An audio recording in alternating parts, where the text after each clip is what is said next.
इस इल्म को हासिल करने के लिए आधी जिंदगी लगाई है मैंने, फिर भी वो हासिल नहीं कर सकी जो मैं चाहती थी। कभी हासिल कर भी नहीं पाएंगी आप। सुना आपने? ये कुफ्र का रास्ता है मोमानी।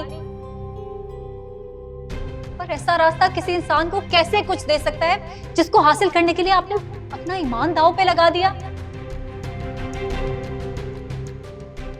किसी को भी किसी ऐसे रास्ते पे चल के कैसे कुछ हासिल हो सकता है जो रास्ता आपको आपके ईमान से ही गाफिल कर दे?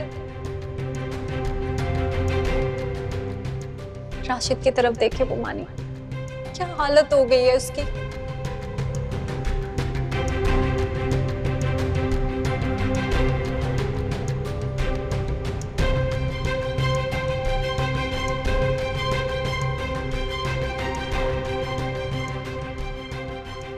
क्या हुआ राशिद? राशिद, क्या हुआ है? ठीक हूँ, बस टीस उठ रही थी सर में।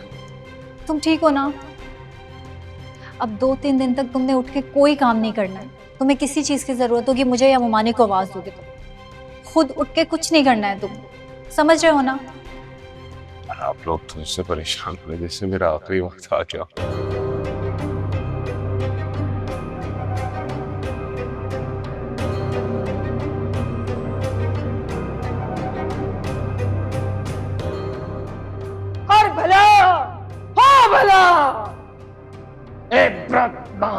मौत मरेंगे जो अल्लाह की नाफरमानी करते हैं।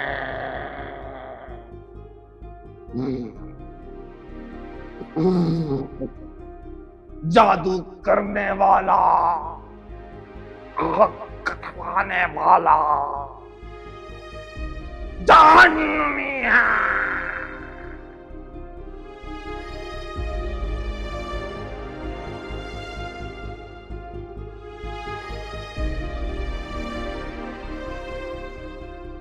अभी थोड़ी देर पहले आपने कहा था राशिद आपकी जान है, वो इस घर की रौनक है, उसकी खातिर भी नहीं छोड़ सकती आप ये, उसको ठीक करने के लिए भी नहीं छोड़ सकती।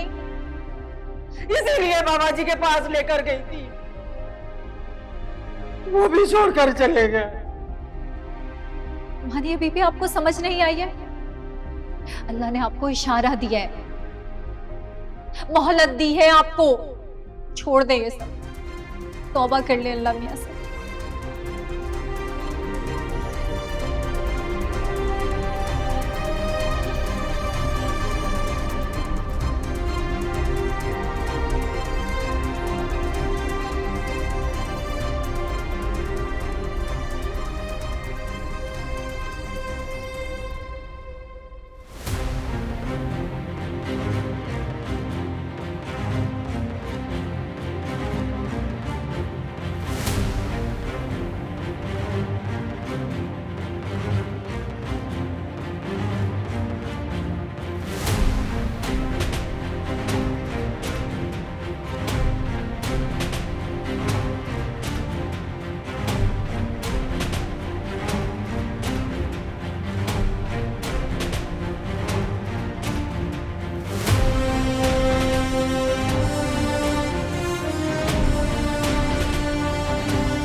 लीजिए, हो गई हम लोगों की पैकिंग। सामान कुछ ज्यादा नहीं हो गया? भाई लोगों ने इतने गिफ्ट दे दिए कि मैं कैसे मना करती। मिनाल बेटा, ये क्या रो रही हो तुम? ऐसे रुखसत करोगी हमें? आप समझाएं इकराम से। मिनल बेटा, अगर तुम इसी तरह उदास रहोगी तो हमारे लिए वापस जाना मुश्किल हो जाएगा। तुम मत जाए ना, यहाँ रह ले हमेशा के लिए मेरे पास। बेटा तुम जानती हो कि ऐसा पॉसिबल नहीं है। हमारा सब कुछ ही तो वहां है, दोस्त यार, रिश्तेदार, हमारा घर, सबसे बड़ा हमारा कारोबार। कुछ भी तो नहीं छोड़ा जा सकता ना। इसलिए आप दोनों मुझे यहाँ छोड़ के जा रहे हैं। बेटा तुम्हारी शादी हो गई है और कौन कह रहा है कि तुम्हें हम छोड़ के जा रहे हैं। हम तुमसे मिलने आते रहेंगे ना। कभी तुम मिलने आ जाना, कभी हम तुमसे मिलने आ जाएंगे। प्लीज पापा, कुछ दिन और रुक जाए यहाँ पे प्लीज। बेटा हम पहले ही अपने टिकट 2 दफा आगे कर चुके हैं, अब हमारा यहाँ ज्यादा रहना मुमकिन नहीं है। तुम्हारे पापा को बहुत नुकसान हो रहा है बिजनेस में, हमारा जाना बहुत जरूरी है बेटा। एग्जैक्टली। मैंने भी मिनल को बहुत समझाया कि आप लोगों को खुशी खुशी रुखसत करें। मिनल, अगर तुम इस तरह रोती रही ना तो अंकल आंटी वहां जाकर भी बहुत परेशान रहेंगे। तो आप अपना बिजनेस यहाँ पाकिस्तान में शिफ्ट कर लेना पापा। क्या आप मेरे लिए इतना नहीं कर सकते? ट्राई टू अंडरस्टैंड बेटा, तुम जानती हो ना ये पॉसिबल नहीं है। जितना तुम आसान समझ रही हो इतना आसान नहीं है। चलो मैं तुमसे एक वादा करता हूँ कि हर 3 महीने बाद तुम्हारी मम्मा को तुमसे मिलवाने के लिए आता रहूंगा यहाँ पे। 3 महीने? 3 महीने तो बहुत लंबा अरसा होता है। नहीं तो बेटा तुम हमसे मिलने आ जाना वजाहत के साथ। क्यों बेटा? जी अंकल। मैं कुछ नहीं जानती, मैं आप लोगों को नहीं जाने दूंगी।